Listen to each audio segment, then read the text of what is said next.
The Brothers Grimm Fairy Tales. Golden Goose. There was a man who had 3 sons, the youngest of whom was called Dummling, and was despised, mocked, and sneered at on every occasion. It happened that the eldest wanted to go into the forest to hew wood, and before he went, his mother gave him a beautiful sweet cake and a bottle of wine, in order that he might not suffer from hunger or thirst. When he entered the forest, he met a little grey-haired old man who bade him good day and said, "Do give me a piece of cake out of your pocket, and let me have a draught of your wine. I am so hungry and thirsty." But the clever son answered, "If I give you my cake and wine, I shall have none for myself. Be off with you." And he left the little man standing and went on. But when he began to hew down a tree, it was not long before he made a false stroke, and the axe cut him in the arm, so that he had to go home and have it bound up. And this was the little grey man's doing. After this, the second son went into the forest, and his mother gave him, like the eldest, a cake and a bottle of wine. The little old grey man met him likewise, and asked him for a piece of cake and a drink of wine.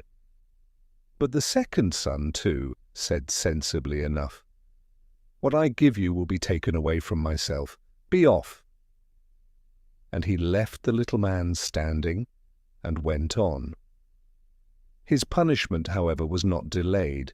When he had made a few blows at the tree, he struck himself in the leg so that he had to be carried home. Then Dummling said, "Father, do let me go and cut wood."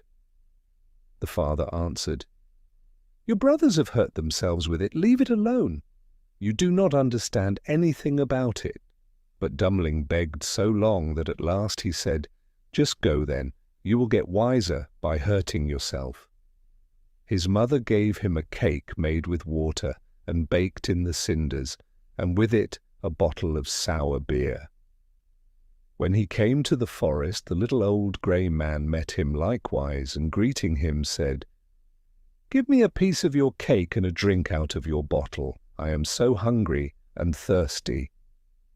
Dummling answered, "I have only cinder cake and sour beer.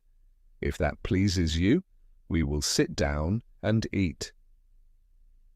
So they sat down, and when Dummling pulled out his cinder cake, it was a fine sweet cake, and the sour beer had become good wine. So they ate and drank, and after that the little man said, "Since you have a good heart, and are willing to divide what you have, I will give you good luck. There stands an old tree. Cut it down, and you will find something at the roots." Then the little man took leave of him. Dummling went and cut down the tree, and when it fell, there was a goose sitting in the roots with feathers of pure gold. He lifted her up, and taking her with him, went to an inn where he thought he would stay the night. Now the host had 3 daughters who saw the goose, and were curious to know what such a wonderful bird might be, and would have liked to have one of its golden feathers. The eldest thought, "I shall soon find an opportunity of pulling out a feather." And as soon as Dummling had gone out, she seized the goose by the wing, but her finger and hand remained sticking fast to it. The second came soon afterwards, thinking only of how she might get a feather for herself, but she had scarcely touched her sister than she was held fast. At last the third also came with the like intent, and the others screamed out, "Keep away! For goodness' sake, keep away!" But she did not understand why she was to keep away. "The others are there," she thought. "I may as well be there too," and ran to them. But as soon as she had touched her sister, she remained sticking fast to her. So they had to spend the night with the goose. The next morning, Dummling took the goose under his arm and set out, without troubling himself about the 3 girls who were hanging on to it. They were obliged to run after him continually, now left, now right, wherever his legs took him. In the middle of the fields the parson met them, and when he saw the procession he said, "For shame, you good-for-nothing girls.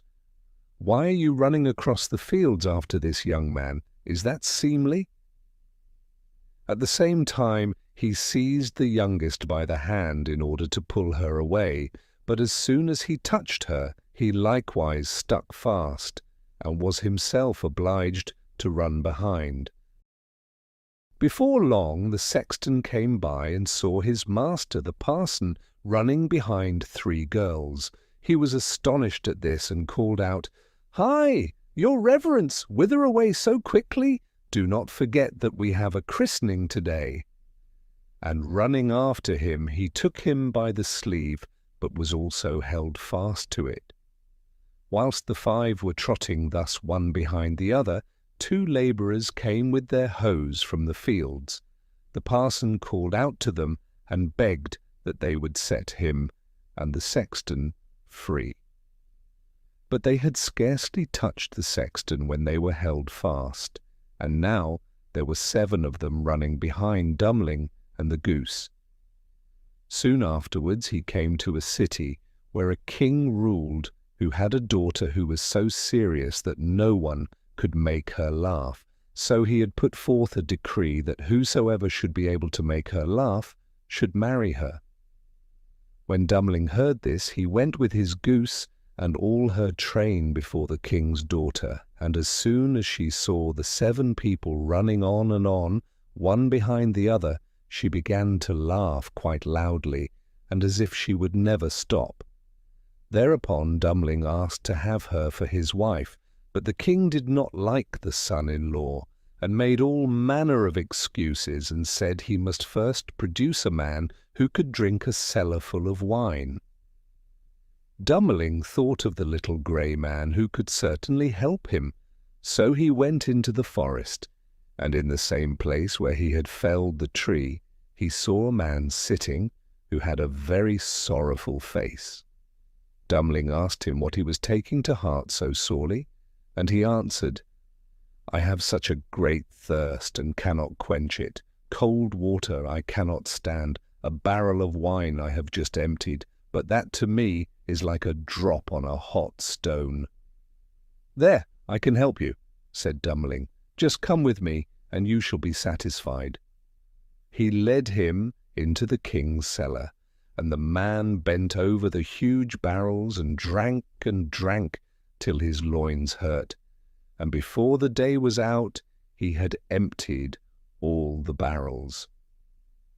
Then Dummling asked once more for his bride, but the king was vexed that such an ugly fellow, whom everyone called Dummling, should take away his daughter, and he made a new condition. He must first find a man who could eat a whole mountain of bread. Dummling did not think long, but went straight into the forest, where in the same place there sat a man who was tying up his body with a strap, and making an awful face, and saying, "I have eaten a whole oven full of rolls, but what good is that when one has such a hunger as I? My stomach remains empty, and I must tie myself up if I am not to die of hunger." At this Dummling was glad, and said, "Get up and come with me. You shall eat yourself full."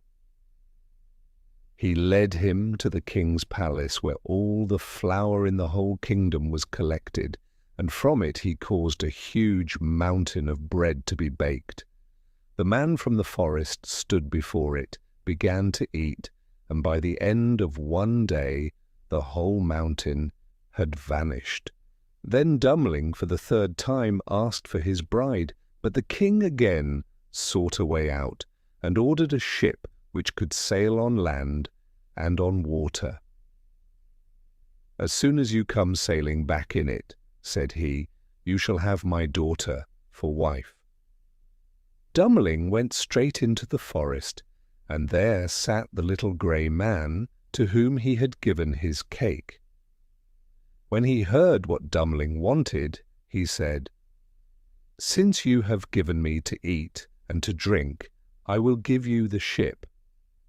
And I do all this because you once were kind to me." Then he gave him the ship which could sail on land and water, and when the king saw that, he could no longer prevent him from having his daughter. The wedding was celebrated, and after the king's death, Dummling inherited his kingdom and lived for a long time contentedly with his wife.